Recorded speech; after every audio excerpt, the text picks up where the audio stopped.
Welcome to the latest edition of our Kearney Procurement and Analytics Solutions, The Wave of the Future podcast series. I'm Helen Clegg, and I'm joined today by Baigozina-Goreli, a partner with Kearney in London. Today's podcast is about the rise of the female economy in the B2B sector. Ina and a team at Kearney are the authors of a recently published report on the subject. According to the report, women control a growing share of B2B spending, yet most companies don't bother to think about how they sell to women buyers, which in turn hurts the competitiveness of the UK. Ina, welcome to the podcast. I'd like to start by asking you to clarify the term the female economy. Thank you, Helen, and pleasure to be here with you today. We would like to explain the term because it's indeed unusual. By female economy, we mean two things. One is female as a consumer, and catering to women is nothing new. B2C companies knew that women are responsible for majority of the household purchasing decisions, and now more increasingly, a major one of family purchases such as cars. For example, women are responsible for over 80% of food purchases, over 90% of health and beauty products and clothing. Much less is known about the other side of female economy, which is a B2B field. And here we distinguish between women entrepreneurs and women as business buyers in corporations, as decision makers in the business world. Now, what we set ourselves to focus on is that side, women as decision makers in business-to-business environment. We believe, based on our research, that a tidal wave of female decision makers in B2B is coming. Why? Because there are at least 6 factors that will drive it. One is labor force participation. Women labor force participation increases gradually across the entire world, not just in the UK. In the UK, since 1971, labor force participation for women increased from 36% to 45%. We expect big increases in the developing world over the next 10 years. Education is another factor. 57% of all qualification in the higher education in the UK are given to women in 2011-2012. Similar figures are true for countries as diverse as United States, Brazil, Russia, Mexico, United Arab Emirates. And obviously, as more women enter education and as more women are pursuing degrees in business and management, we would see more and more women as decision makers in business world. Seniority levels is another factor. In nearly 60% of European Union member states, proportion of female managers has increased over the last 5 years period. Most notably, we see countries such as Latvia and Lithuania with over 40% of managers being women. Moreover, countries which are major export markets for the UK, such as Turkey, ASEAN countries, etc., have approximately 30% of women in management positions. In China, this figure believed to be around 40%. Regulation and establishing quotas is another driver for increasing number of women decision makers, as well as inclusion policies, which companies adopt pretty much universally across the board. Finally, entrepreneurial activities. Entrepreneurship among women is growing dramatically. For example, in the UK, the number of female entrepreneurs increased by 6% over the past 2 years versus just 1.8% for men. So all of these 6 drivers taken together create a compelling argument that for B2B companies, we will see a rise of female buyer in the near future. In the report, you write that many B2C companies have already tailored their approaches to women. What difference does tailoring the sales approach make, and can you share some examples? Certainly. I would like to bring 2 examples, and one is from United Kingdom, and it's EDF Energy company, who recently turned its knowledge about difference in buying behavior between men and women into actual results. It's decided to transform itself into a feel-good energy provider and utility company to love at last, and they achieved plus 10% net promoter score for women versus plus 1 for men.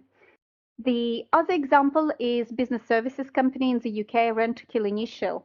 What they found is that selling stories and visual evidence work much better for female buyers versus facts and figures for male buyers. And therefore now, when they go and sell to women, they focus on stories and they focus on visual evidence when they sell their facilities management services.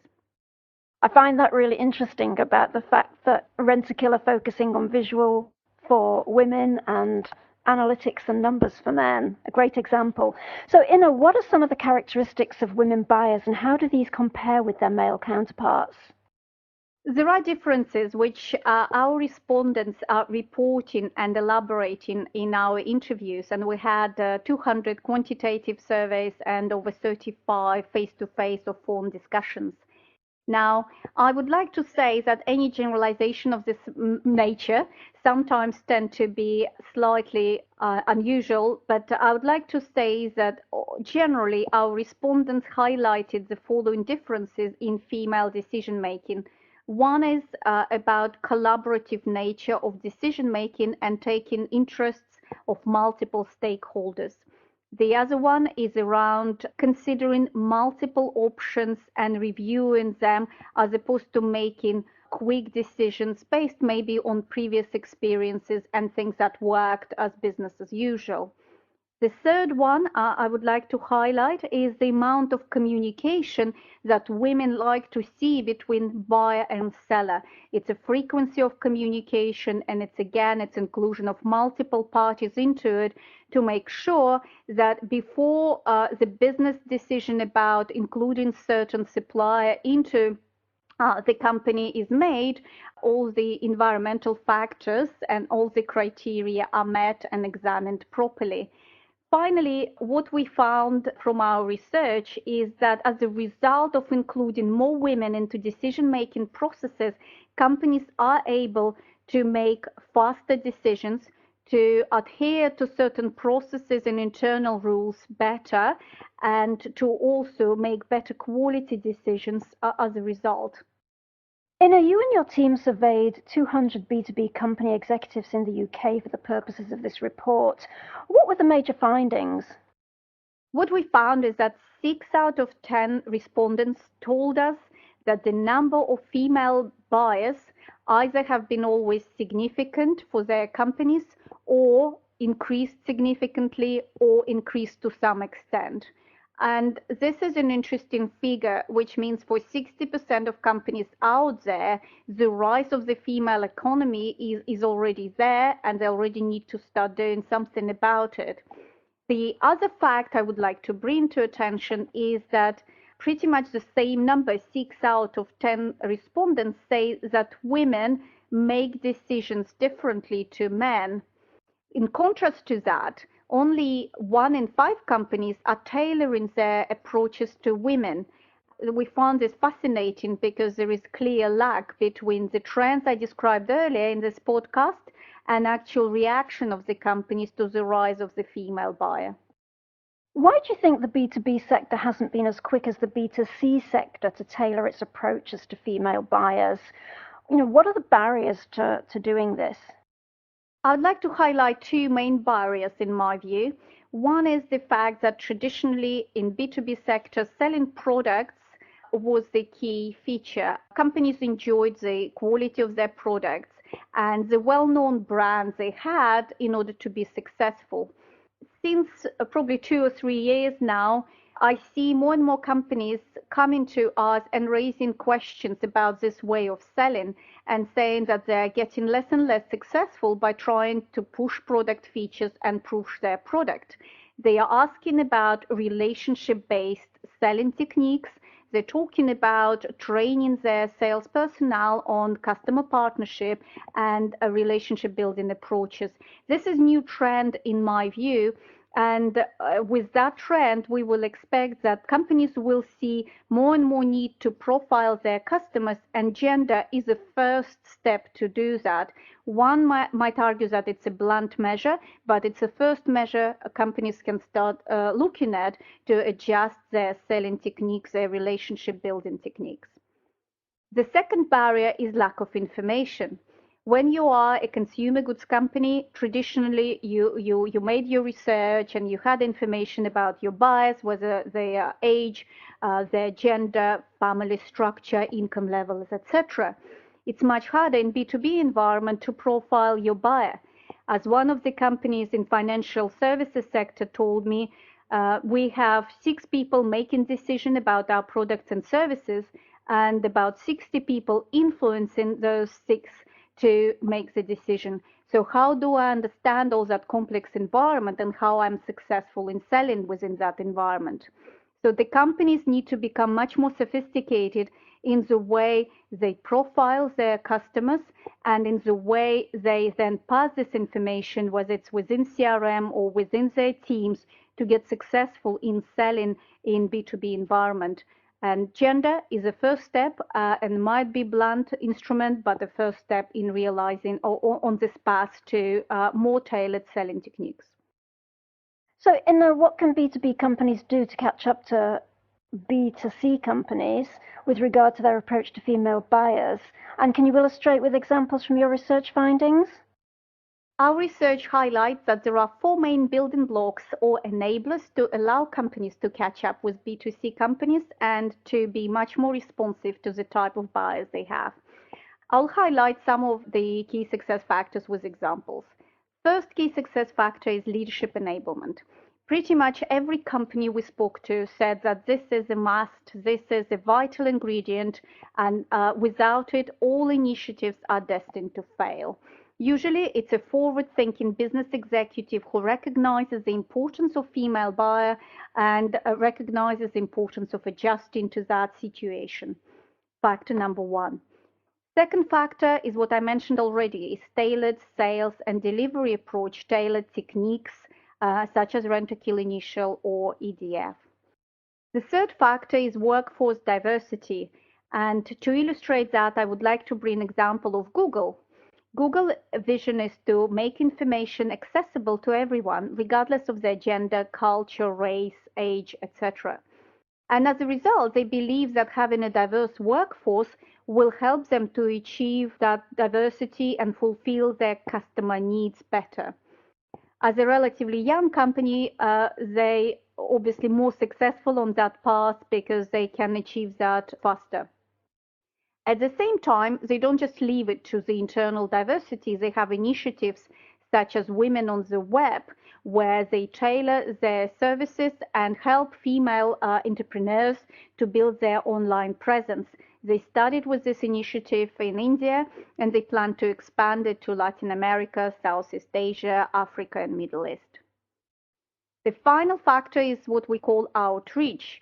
Outreach is a tool or technique that companies, particularly in financial sector, we found are using to create relationships and connect women across different organizations, which will then promote their businesses indirectly. So that relationship building, connecting different women networks, establishing events, whether they are educational or social or cultural events, allows the groups to meet and to foster those relationships that pay off later in business. So these are 4 key success factors that companies we found are using to develop their approach to female economy. Inna, as we come to the end of this podcast, are B2B companies in the UK making much progress in changing their approach to female customers?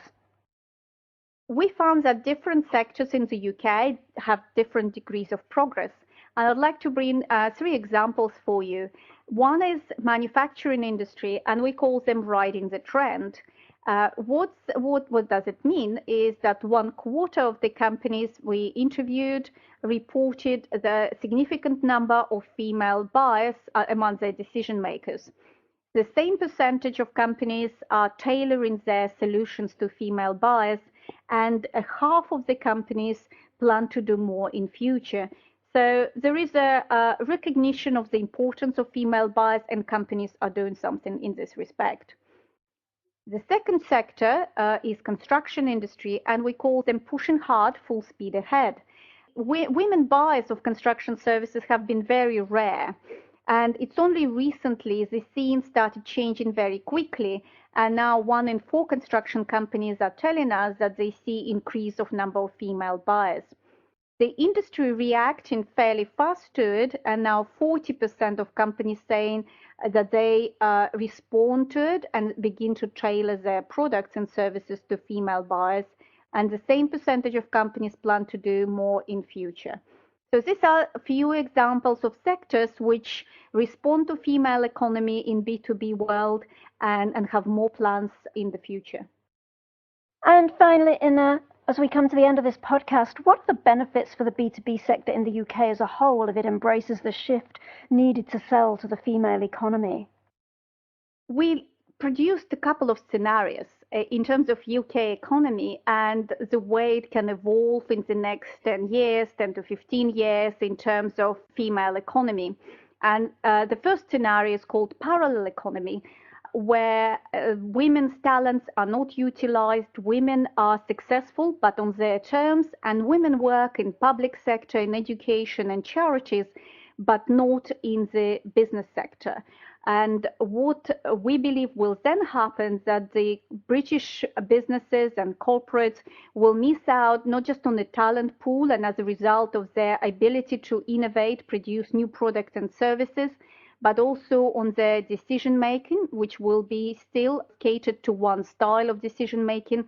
And also we will question the ability to compete on a global arena, especially in the markets where there are much more decision makers present, such as in China, in some of the Middle Eastern countries such as Turkey, we see it on increase, in some of Eastern European countries such as Latvia and Lithuania.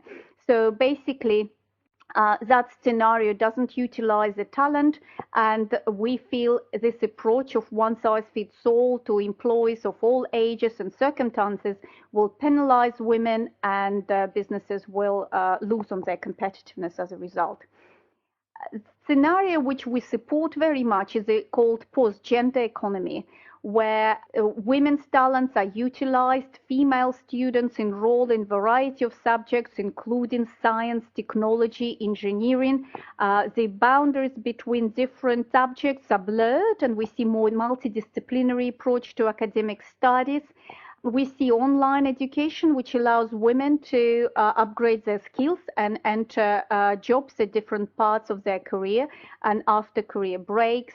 And we see that flexible working and telecommuting becomes the norm and doesn't penalize those who want to have alternative career paths.